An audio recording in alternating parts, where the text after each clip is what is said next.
I'm very highly educated. I know words, I have the best words. Welcome to TESOL Smash. My name is Edd Aspbury, and today we are talking about methodology in language teaching. What are the dominant methodologies? What's the thinking behind them? How do teachers relate to them? Can we even talk about a best method? To discuss these questions with me today is Mike Heath, a teacher of 12 years, including 6 years as a Director of Studies, and Senior Lecturer in TESOL, Diane Slaouti. Diane, could you start us off with, what do we mean when we say method? So we start with the worst question possible to answer. What do we mean by method? Method, let's start by problematizing that word method. Sometimes the word method actually refers to a more general approach, and an approach describes a way of thinking about the practice that we undertake in the classroom. And a method is perhaps a little bit like a guidebook, the ways in which we operationalise that thinking. Having said that, there is some debate when we're talking about what we will talk about today, different methods, and some argue that a method is not a method, it's an approach, and within that approach, actually it can be interpreted in multiple ways. But perhaps that's all we ought to say at this point before we confuse methodology until we get a bit further on, perhaps. Do you have anything? I know you have a problem with this definition of method and approach. Not really a problem with the definition, more how people understand it. And I think you'll see that as we go through some of my experiences with myself and with teachers, and trying to train teachers in what a methodology is and how to use it, and also just how they try and explain it to other people. Okay, so back to you, Diane. So can you give us a brief overview of the history of methodology? When did people start thinking about method in the classroom? Which methods had become prominent, and what was the thinking or the impetus behind those methods? It's quite difficult to summarise very briefly. We can list methods. We can talk about audiolingualism. We can talk about communicative language teaching, content-based learning. There are multiple potential methods in the list. But when I was thinking about this in terms of conciseness, I think we can reference methods in our earlier history which were much more structurally linguistic focused, basically. And then in the later understandings that we have of how languages are learned, we move into more what we call cognitive domains. So what do I mean by that? Well, let's take the first question. When did people start thinking about method? Actually, we can go back centuries, really. A lot of the traditional textbooks will take you back to grammar translation as one of the first starting points in terms of language learning. But grammar translation was, before its day, called a classical method. Basically, it was a method of learning Latin, Greek, and certainly goes back, pre the 20th century. So our concern, though, with the sort of the plethora of methods, I think really begins properly when you get to sort of the post-war years, the 40s and 50s, to be honest. So we've got a dominance of this grammar translation in those early decades. And then we start finding people who are interested in exploring how languages are learned, basically, or think they know how languages are learned. So we had that structural moment which was around direct method and audiolingualism, which was very much about habit formation. So audiolingualism, remember, there's that drill-based. And actually I remember learning my first language at school in an audiolingual approach. And I can still see myself today as probably just a 12 or 13-year-old in a secondary school learning French. Constant drills, drill.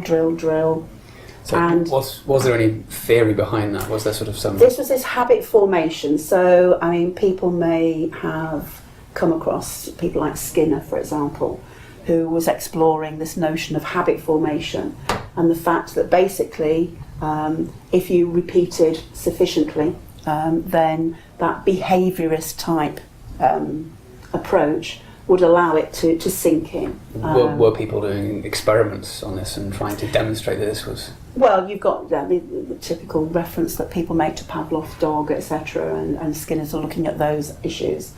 And the result of all of that were, I still see now, language textbooks which were crafted around grammatical structure, basically. And the method of learning was that repetition, repetition, repetition. Audiolingualism was very much repetition around structure. The direct method was much more around vocabulary and visual learning, but in essence they were derived from the same source, if you like. So where do we go next? Sorry, Mike, do you want to say a little bit about that? just on that, you say you remember doing it. I remember doing that for German and French in the mid 90s. It was, it wasn't different, It's an interesting thing because we're sort of locating it in a historical chronology. And I think we'll come on to this later on, actually, when we look at the notion of best method. The chronology sort of expands in time, and there's still evidence of that type of audiolingualism certainly existing in school-based foreign language learning in the UK, as you say, going through to the 80s and maybe beyond. Yeah, I think I went back in the mid-2000s to see my old German teacher, and nothing about the classroom had changed. No, right, okay, scary. His ideas had changed, and he was looking at Chinese instead, but his methodology hadn't actually changed. So I suppose as TESOL teachers or EFL teachers, we like to think that we are different and a little bit more progressive than state schools. So Mike, in your 12 years of teaching, have you seen any distinct methodologies? I mean, are they different from the state schools? And have those methodologies changed from when you started to what you see now? I can't put it in terms of time, only industry or context, I think. But the first thing I want to say is that I've very, very, very rarely seen a pure methodology being used in the classroom. Very, very rarely. I've heard teachers who will say they are using a specific approach or method, but actually they've mixed it up a lot. And probably the most common lesson format, which is where teachers have to go because they want to go from A to B and finish the lesson, wipe their brow and go and have a cup of coffee, is PPP. Probably is the one. Explain that bit. What do you mean by so that this is the idea that you present, practice and produce language. There's 3 distinct stages of the class. It's about input more than anything else. Do stop me if... No, keep going, keep going. So you give the input and then you have lots of controlled practice or less controlled practice as the terminology goes, and then eventually you finish in a practice task, which is meant to be much more free, allowing them to go from input through some kind of process where they internalize the language and try to work on accuracy and things like this, and then they come out and they get fluency practice and then acquire the language, and it's the end of the lesson, you're finished, you did your job, go home, do another subject tomorrow. And normally the target language is very specific, whether it's a lexical lesson, it's a grammatical structural lesson or functional lesson. They're very, very specific lessons with a very specific thing, and that in the main is what I see in the classroom even now. Would you say that's a distinct method then? It's a distinct approach. Here we are, I think so, yeah. Yeah, I think an approach, because I've had a lot of conversations with teachers over the last 10 years, asking why did you do that, or why are you using this sequence? Especially with say that you get to give a specific example, I might go into a high level class which follows exactly the same structure, and I ask, okay, so why didn't you start with something to find out more about what they can or can't do, or why did you not start with something to give them a chance to fail? Because we like to talk about that, and giving students a chance to fail. And the answer's not often there, just because that's what I've always done. So that they've not necessarily thought about methodology, they're thinking about a practical flow through a lesson. Yeah, I mean, maybe we are all experienced teachers, but that present, practice and produce seems to be a naturally, implicitly logical way to teach. But is there any theory or practice or reason for doing that, or is it just something that we are so familiar with from school or so familiar with as experienced teachers? I think it's that I would agree, I would call it an approach, because within that approach your focus might be slightly different. If I go back to the days where PPP in certain course books was very much presenting grammatical structure, so it derived almost sometimes from that present mode, from that audiolingual drilling, seeing the patterns, okay? But then when you think about moments where we were focused on functional language. You know, the function could have been presented, practiced, and produced. Okay, so it's sort of an overriding approach, isn't it, that can actually put into practice understandings about the nature of language. And it comes back to this idea of whether we're focused on the structural linguistic aspects of it, the patterns. And we talked about audiolingualism and direct, which is very much that habit formation. But what we then saw in our development was, a lot of the work around Chomsky, for example, who sort of riled against that and said, well, it's about rule formation. And PPP is very much about discerning the rules, isn't it?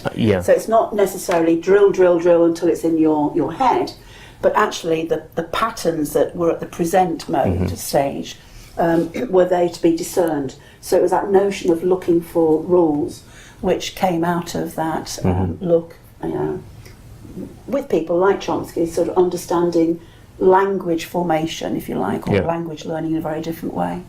And there was also that move next, if we move on a little bit, into that understanding also that, perhaps actually it wasn't language that, how do I explain this, that, this idea that when you're born you're a blank slate and therefore language can be, put into your brain in any which way it can be drilled in. We moved into Krashen, the natural approach, etc. And these ideas that actually there's something innate about the way that language develops. So a lot more looking at first language acquisition to see that language develops at a certain pace, but also a certain order about it.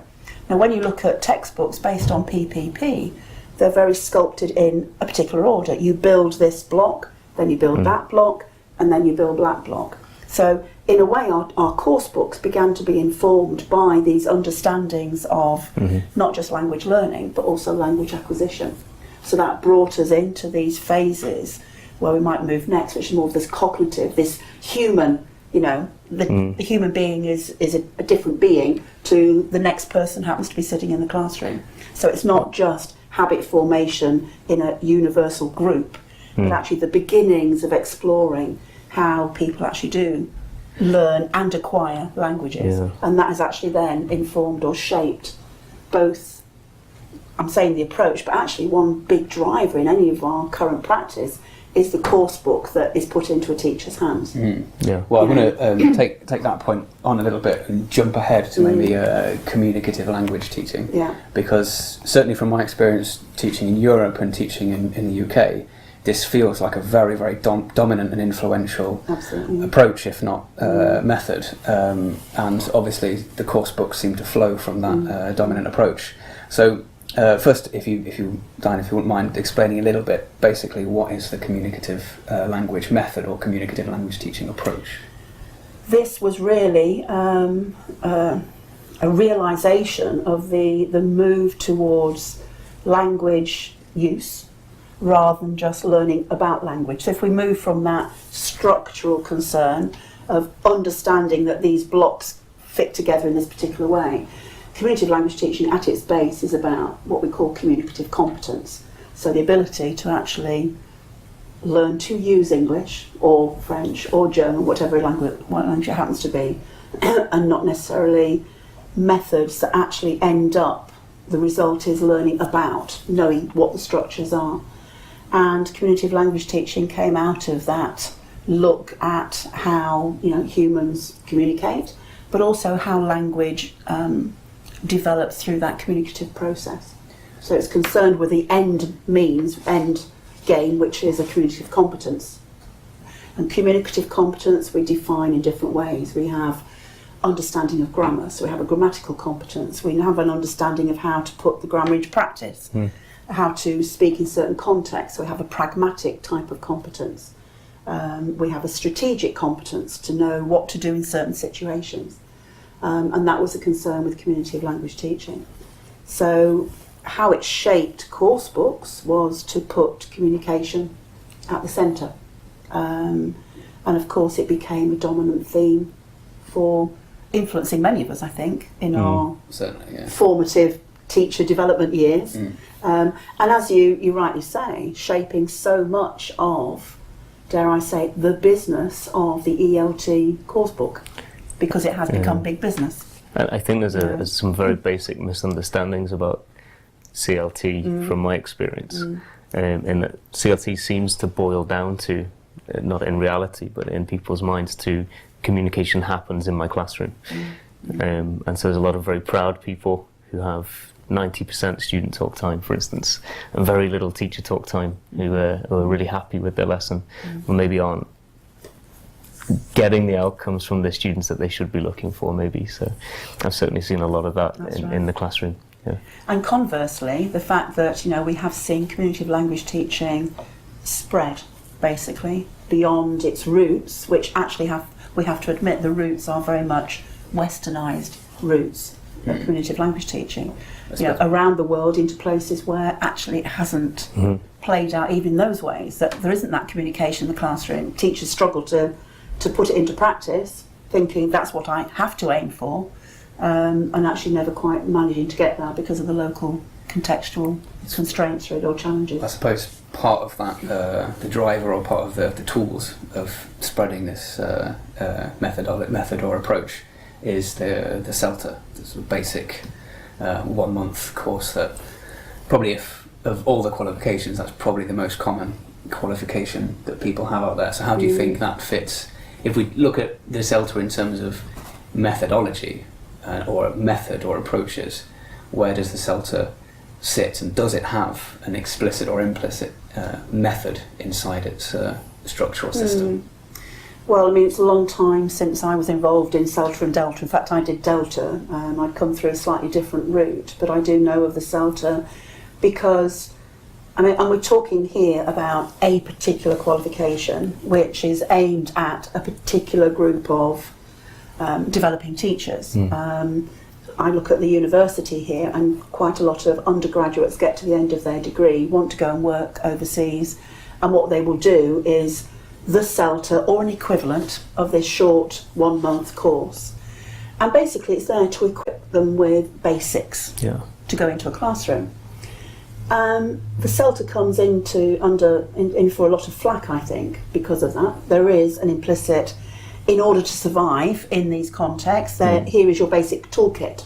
And the basic toolkit is very much a PPP toolkit, I think, really, at the end of the day. Yeah, although they might describe it as ESA now. But, they might, but I think it's, you know, how would I design a lesson to enable learners to come to understand a new language item, to be able to use it in some format within the classroom, and to set hopefully realistic tasks to actually produce that language. Yeah, so broadly, I think that's what it's aiming to do. Having said that, the CELTA is often a 4-week. It's very condensed, only a certain number of hours, and these are potentially people who are coming with very, very little experience. So it can only do so much, but it is the first foot on the ladder for many young people wanting to go into language teaching in this country. You don't see it necessarily right around the world. There'll be other ways in for other teachers in other countries, of course. But the CELTA has actually been on the back of this. I suppose we might, say more of a commerce, really. You've got the CELTA, the course books, etc. ELTs. It is a package, yeah. So, Mike, obviously, you've, I'm sure, worked with a lot of CELTA trained teachers and teachers who are not CELTA trained. Yep. So, with that in mind, how do you think the teachers themselves relate to methodology and methods? What do they think they're doing? Do they actively and consciously apply a method, or is it a bit messier when you get down to the classroom? Well, it is messy. I mean, I have to do something to qualify what I'm about to say, I think, initially. And first of all, not all initial certs are equal, and the CELTA and the Trinity initial cert are both what I think are very good initial certs as a DOS. If I get a new teacher and they've come off a CELTA or a Trinity, I'm normally more relaxed than the guys who say did an online distance grammar course, essentially. In some, they needed the visa requirement to go to the country, possibly. So they are good courses in terms of equipping them with the basics. I really agree with that. At least you can trust them to go in and run through the lesson, focus on language, give feedback, some basic skills. But again, not all CELTAs are equal in terms of the people coming out. again on experience. If they're more experienced going in, they tend to get more from the course. Certainly I know someone recently who just did it with no experience, and he struggled quite a lot. And when he came out, he's able to talk about things, but implementing them, he's still quite nervous. In terms of what a CELTA does for the teacher in terms of methodology, I think it gives them a script, is how I normally view it in a simple way. It gives them a script they can follow. It gives them some answers to some basic questions, and just a beginning. And I don't think when I did the CELTA, they pretended it was more than that. They said it's an initial set, and that's what you get from it. So you hire the people, they've got no experience or little experience in a CELTA, you're happy as an initial type of thing. Going back to how teachers relate to methodology because they've been through a CELTA or a TESOL, I honestly think that they relate to it very loosely. They might have an idea of some of the language associated with the methodology. I think, as you've pointed out to me in the past, maybe an idea of what's allowed and what's not allowed and those kind of things. But overall, I think they come out with a practice, a way of making the lesson plan, some tasks that they could use. So something fairly limited in terms of methodology. I think the delta and the dip are much more interesting. Because the teacher has to have a certain amount of experience to engage with that. They have to have initial cert, so they have to have some of the basic ideas. And the delta, or the diploma as I did it, and the delta as I understand it, is there to essentially make you reflect, to challenge you on why you're doing things. And I think at that point, because you have your theory-based side of those programs, they're longer, and then you have somebody kind of hammering on you repeatedly. In terms of diploma, straight away after your class and assignments, but in terms of the delta, I've heard maybe that doesn't happen so much, but you do have to justify yourself in terms of the methodology, but also very much in terms of the practical outcomes in the classroom. So I think after a delta, I do find that teachers start associating with a certain kind of approach or certain kinds of methodology, and they also become much better at switching. They might say, right, with high-level learners, I do this kind of thing, and with beginners, I do this kind of thing. So they start having a bit more of a mental toolkit, a bit more experience, a bit more ability to create something maybe which they haven't seen before. And so I think then they do relate to the methodology a lot more after a delta or diploma. I think that's the interesting thing, though, when you mentioned that word script earlier on, the fact a script is a survival technique. When you look at, schemas and scripts that we employ in understanding how learners learn language, it's the same applies in teaching. A script gives you a guideline, but they're not necessarily facilitating what happens when the script doesn't work. So with the CELTA, I don't think we can claim to even, take people much further than the scripts.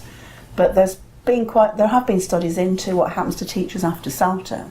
And one of the big issues is not the CELTA itself, as it happens within those 4 weeks, but it's actually the lack of follow-up. So if they go into the workplace with a mentor or there's follow-up from the CELTA design, then they're facilitated into this more reflective thinking that we expect, we know we get from Delta, because you've got those experiences, which actually brings us into this idea that there's a post-method moment, that actually, there are different ways of doing things and we understand what works.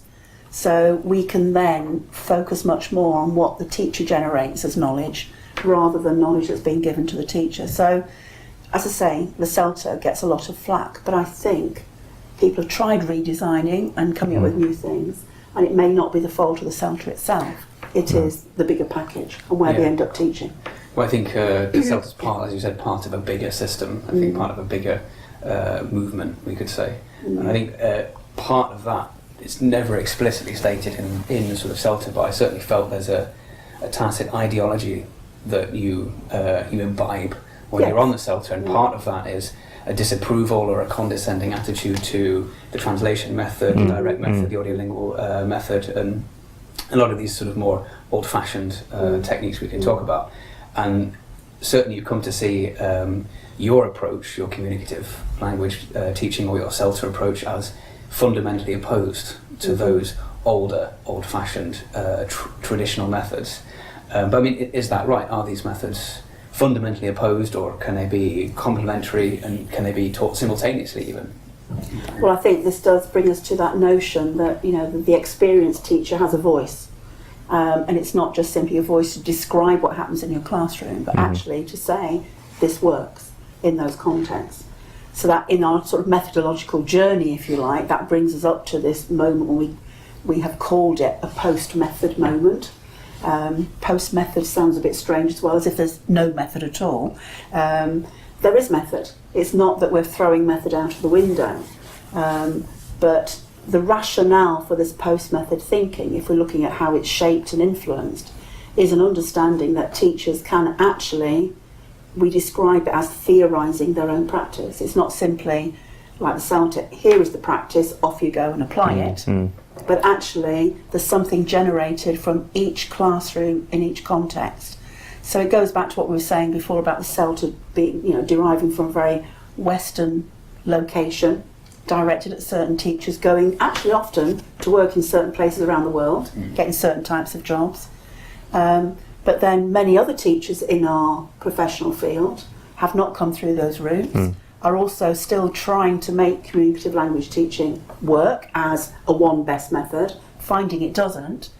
And as you said, that imbibing of, it's almost like a guilt factor, okay? You must apply CLT, and if you don't, you're doing it wrong.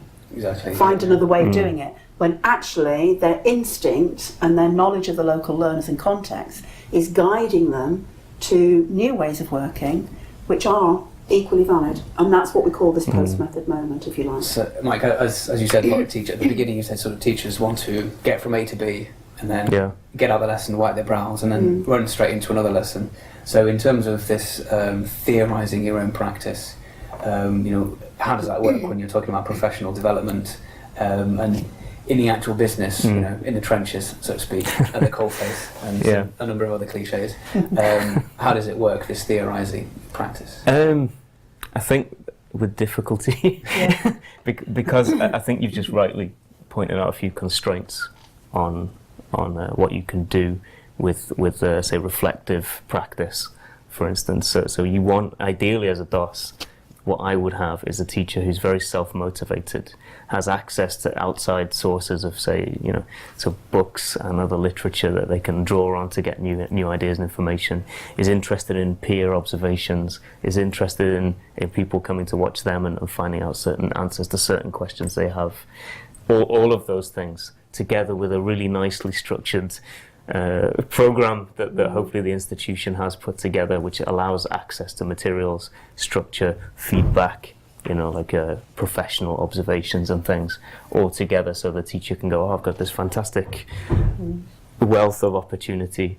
And in reality, most places I've been try to implement very similar things, and they want that holistic kind of approach to training. They want the teacher to be involved in their own decision making and development, but time is a huge factor because of money. So I've seen two different scenarios with the same company. For instance, one in China where everybody was on a 40-hour contract, and it was it's not impossible to do it. It's much more possible in that context, because I could free some time up for them to do CPD. I could schedule them observations with another teacher, help them out a little bit. But on the other hand, when I came back to the UK, the norm seems to be 0 hours contracts. And so either the person is on a 40 hours contract, working 26 to 28 hours of actual teaching per week, plus a group of people who aren't getting paid for the extra things that you ask them to do. So motivation comes into it, I think. Without going too far off topic, what that does is it means people maybe get blocked from access to that process, I think, in my experience. So some people are super motivated and they do it and they do really well from it, and DOSers absolutely love that. And then other people, maybe practicalities come in, they have a family or some other thing, and so they don't get access to that, and they become, you know, kind of not stuck exactly, because they're still making progress while they were teaching and so on, but without the framework around them. I think it does take support to go through that process. Yeah. Mm-hmm. So before we jump on to the next kind of big meaty subject, do you have a sort of a preference or a place in your heart for a particular method, or is there do you find that your own beliefs and assumptions about teaching chime with one particular method or approach? Start with you, Diane. I think I'd find it very difficult to describe what I do using word method anymore. I know working with teachers here, I try to get them to engage with the way they think about classrooms, learners, in a more principled approach. So we've had recent research which is guiding us much more towards thinking about the principles that shape our practice, rather than method, which seems to put, basically method puts techniques into a box. That in order to be a CLT, a communicative language teacher, there are certain things you do. You know, you set up information gap. Well, we know that isolated from communicative language teaching, information gap could label a type of activity which we all use, but we might actually put it to use in very different ways. So I think we're probably getting to a point where the notion of method is maybe not very useful to us in its sort of very constraining box-like manner. What we need to understand is what a teacher is doing at any one moment in time in the classroom, what is shaping that decision that they come up with. And there may well be moments where, you know, you conduct some grammar translation activity. And in fact, translation is currently being looked at. It's sort of, you know, having a resurgence. There's a lot of people writing in ELT journal about translation in English language classrooms. The new method. The new method. Here we are going back to, you know, the classics, if you like. Now, it won't look anything like the grammar translation method, but it is a trick, a technique, call it what you will, that will actually achieve something. Although the underpinning thinking is there's a set of principles, and my guiding principles are simple, in that I want, as quickly as possible, for my learners not to need me. They're learners in the real world, in whatever context. Even if they're learning to take an exam, they should become independent, away from the teacher, as fast as possible. And I will use any way to actually get them to develop that confidence in themselves. So that's a very esoteric, you know, principle or belief, which is guiding a teacher to actually see method in a sort of more micro level. There are things that we can do, techniques which we can adopt, which will work maybe in a classroom where I have 70 students with fixed rows of furniture, or I've got a nice small group of 12 on little round tables who can do lots of interactive group work. So those local conditions are going to be so criterial to those decisions. So Mike, you have a... Well, yeah, only some stuff to add to it, I think, because it's interesting that you talk a lot about the learners, and I think, in my experience, the voice of the learner is totally lost. Not totally, but largely lost. I mean, I've seen a lot of let's collect feedback, but always within the framework of we have this thing to deliver. Here it is. And in my context, it's not necessarily a terrible thing, because we know that the market of people that are trying to come and learn from say, the larger international kind of education, because they're more general English, they want it for work, for travel and so on. But so their voice isn't necessarily in conflict with what they're trying to be given. And the second thing is about you talked really about a very specific outcome. So you said it was esoteric, but in fact there's a very definite kind of destination for that. And I think one thing we've always tried to talk to teachers about is what are the outcomes that you're looking for.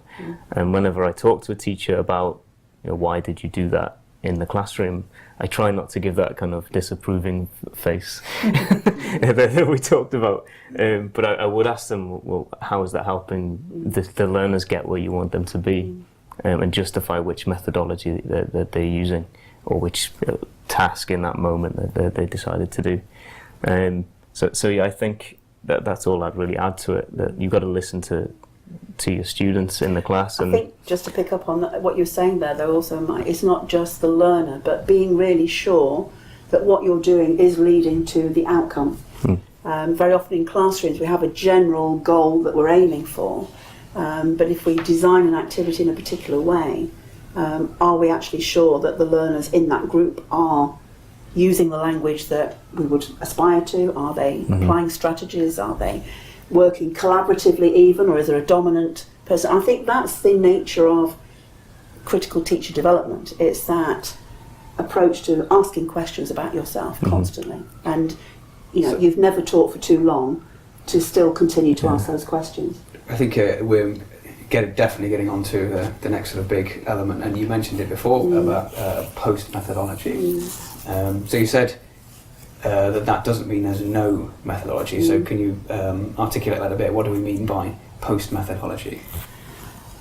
Post method is maybe not a method in its own right. It's not a method in its own. It's I still like to call it a moment in time. It's a paradigm. It's a point at which we are, I think, sophisticated enough in our professional field to know that English as what we call a globalised language. We now refer to English as an international language, for example, and various other ways of referring to it. We know that classrooms are diverse, and there's some lovely metaphors that relate classrooms to being like, coral gardens, Breen's little coral garden, they're all very eclectic places. So the post method thinking is very principle based. It's not saying there is a particular method which, like a recipe, you can put all the ingredients together and out go from your classroom door a set of learners who will have fulfilled particular objectives. But it's saying that because each classroom is so different, we understand a lot about how we might stimulate, motivate learners in different contexts, and we need to draw on all of that expertise. But the most important thing is it places the teacher at the centre. So one of the criticisms of method in the past is, I've mentioned some of the key names and the research. We look at second language acquisition research and how that has shaped precisely tasks that we do in the classroom.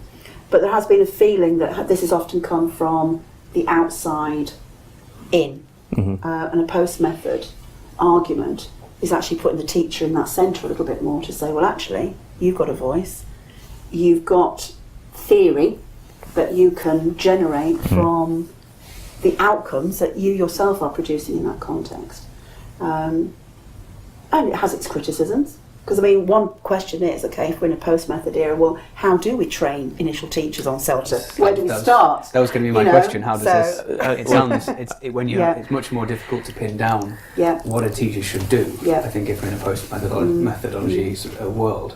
So I was going to ask Mike, it's very easy for us to talk about this sort of post-methodology. Yes, it's the best one. But when we get down to managing teachers and getting a group of teachers to reach a goal as you said, get from A to B.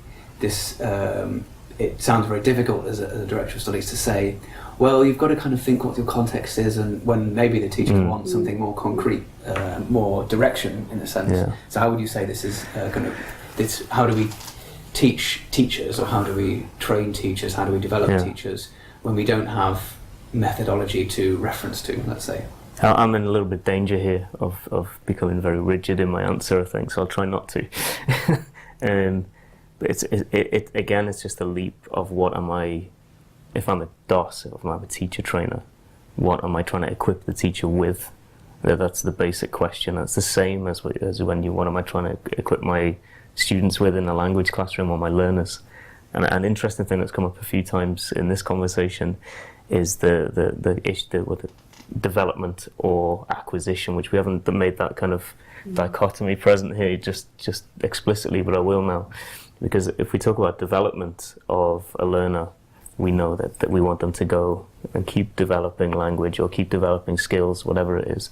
And teachers are no different. So we just have to redefine what we're training, as I said just at the beginning there. So to do that, you have to give them support and a framework similar to what I described before. But you have to be conscious as a trainer, that's what you want to produce, a teacher who is thinking about their students. Is it not necessarily how do I get from A to B, but how do students get from A to B, more importantly. And that's kind of a hard thing to make the leap from when you're just out of a CELTA or so on, because you are necessarily anxious about being a good teacher and so on, but just putting them first, making decisions that you might not be comfortable with, like dropping a task or bringing in a translation task, and then having the DOS watch you do that can be quite anxious. So then that leads me on to that kind of freedom, or at least support to give confidence to a teacher to try things out and not get kind of, Slapped down. Yeah, the eyebrow or or the poor evaluation in their one professional observation that year or something. It's got to be a fairly holistic program, which encourages teachers to experiment, encourage them to make a few mistakes of their own, and for me, crucially, in my experience in the last 5 years, to really include the student voice in it, because as a teacher trainer, you can tell a teacher what you think, or what happened, what they could have done and what they did do and what you think of it. But the most important voice is the student voice. First of all, in terms of that A to B for the learner, but also because the teachers find it more compelling to get a student telling, well, actually, I didn't really like that, I like this. And once they do that, the class improves, the students respond well, and that can really help the teacher form kind of new ideas and confidence in trying things for the future. So post methodology seems like a cloud to me. So it's about giving people navigation tools. Yeah, well, I was going to ask on this sort of, it seems a bit ephemeral and hard to pin down, but we've been studying about these various principles from different writers about method and methodology in this post-methodological world. But are we not really giving a new sort of broader, but nonetheless still a method by giving these principles? Did you do this? Did you do this? Have your students done this? Is that not in and of itself a type of method? I'm not sure it is, and I think it would also be a mistake to say that post-method means it's method-free, that there is no method. The post-method argument is just that there is no one best method, and that was, writers that people may have read or referred to themselves, like Prabhu, has argued that it's no best. The word best is criterion. The word best is the problem. So in our journey through these methods, it's this idea that as the decades went by, there were these proponents of the best method. Community of language teaching is the one. It's going to answer problems around the world. So what they're challenging is the best method idea. They're not saying there is no method, because we all draw on techniques, activities, things we do in the classroom that might be associated with, in the past, a particular way of thinking about how language learning was actually happening. But what the post-method principle thinking suggests is that, like you're saying, Mike, the learners come back into the picture. It's a sense of, almost from that humanistic respect for every human being involved in language learning, the teacher, the learner, there might be other stakeholders, as we call them, in schools, parents, head teachers, directors of studies. They're really important people in terms of what teachers do in classrooms. So the idea of the post method, the sense of principles, is it's a way of thinking about people almost. So if you look at the principles that we might explore, so principles of wanting students to take their own risks with their language learning. So we have moved on from the teacher knowing what those students should learn and how they learn, but actually enabling the students to become independent. So there is a set of principles which actually is a clear statement that the aim is, in a teacher-learner relationship, the learners eventually will fly away on their own. They won't need us. And in order to do that, they need to have coping strategies. They need to push their language to make it work. So, I suppose we do subscribe then to a set of principles which is about what the learning and teaching relationship is about. That's largely what it's about. And along that journey, there will be things that we do to increase the learner's capacity to fly on their own. You mentioned this sort of the new method. So do you think even in this post-methodology era, we won't we will continue to see new methods coming up, but will they be presented in the same way as the old methods, as prescriptive ways of teaching, or will they focus more on it's more the way they're presented, but we've gone back to where we started and the definition of method. Very true. In some ways, haven't we? We've neatly come round full circle. Yeah. Will there be a new method? And maybe what we're doing is objecting basically to the word method. Yeah. To be honest, practically speaking, I think we've been in that era for the last, so as long as I've been in the industry, and that's 12 years or so, because there's at no point as a DOS or someone who's training me to be a teacher trainer or so on, did anyone say, tell them off if they do this. In fact, it was the opposite. It was more the central kind of bodies like trying to promote that autonomy among teachers to make decisions to satisfy the learners. And to make sure the learners reach the goals that they need to do. So if they could say to me after an observation, I did this because of this and I think it helped them in this way, I might disagree, but but in practice that's what we wanted from teachers for a long time now. So yeah. I think there are still big challenges though, because a lot of those principles relate to things, I've used that word, autonomy, independence. That notion of autonomy clearly in some contexts relates to expectations of learners and their dependence on a teacher as opposed to being independent. We might see the evolution in those principles, but not really discussions of new methods. I don't think we will. I think we'll see ourselves sort of harnessing techniques. I don't think we're going to throw out, for example, all that we've understood from research into second language acquisition. That still shapes a lot of our decisions about the type of tasks that we take into the classroom. So you look at task-based language teaching, which in reality is like a strong version of community language teaching in many ways. But there's a sort of, again, these role reversals, the fact that the learners work hard at discovering, at exploring, at making things their own. And that is associated with being more autonomous. So those shaping principles, you could look at task-based learning and say, well, actually, do these principles help me to understand what's going on here? And making teachers aware of that way of thinking is the key. So CELTA is unlikely to radically change for a long time, but the extra ingredient is helping the teachers towards that autonomy. And one of the problems is in the early days, there is a dependence of that teacher trainee on the trainer to say, give me the toolkit. Exactly. And it's that subtle move towards the autonomy that a Delta participant has clearly begun to develop through experience, through having to react to context. And it's just saying that's a legitimate way to go. You don't have to be constrained into that straitjacket unless you are working in an institution, that's the big problem, that says, here is the method that we do. Here is the manual. So do you think it might take a while for that way of thinking to filter down, if that might not be the correct word to use, but filter down to... I know I can appear slightly pessimistic from time to time, but I actually find that as a group, educators or teachers are quite forward-looking and they look for new things. So I think maybe filter might be something like 1970s economics or something, that drip down thing. I think it's probably not a good metaphor. Should we talk about well up rather than filter down? Yeah, exactly. Or be provided for that information, that ability to explore, maybe being provided rather than filtered through. The only big thing I have noticed in my career is that people teach how they were taught often, and that might be one significant barrier.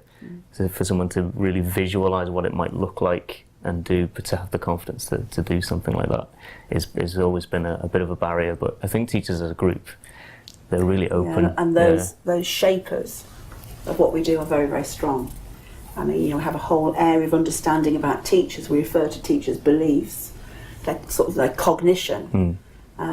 Who we are today and what we do is shaped by how we were trained, shaped by our experiences of learning. So going back to school days, you might remember a teacher strongly in your mind that you saw as part of a successful moment of learning, and that is carrying forward. And conversely, somebody you just don't want it ever to be like, and therefore you're... So we can internally, as a teacher, with those, you used that word filter before, but we often use the word filter to talk about these shaping influences are acting as a filter.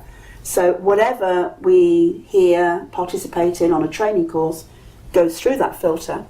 And teacher beliefs are quite difficult to change. So while we're talking in post methodology, we should think rather than this idea of filtering from the top, from knowledgeable authorities, we should be reversing that flow, looking That at might be a students, nice, neat way of which doing goes it. backwards to inform how we write about it. Could be a neat way forward to explore. I think that's a pithy note to end on, perhaps. Well, thank you to my guests. Thanks to my guests, Diane Slaouti and Mike Heath. Thanks. Join us next time when we will be talking about mobile assisted learning.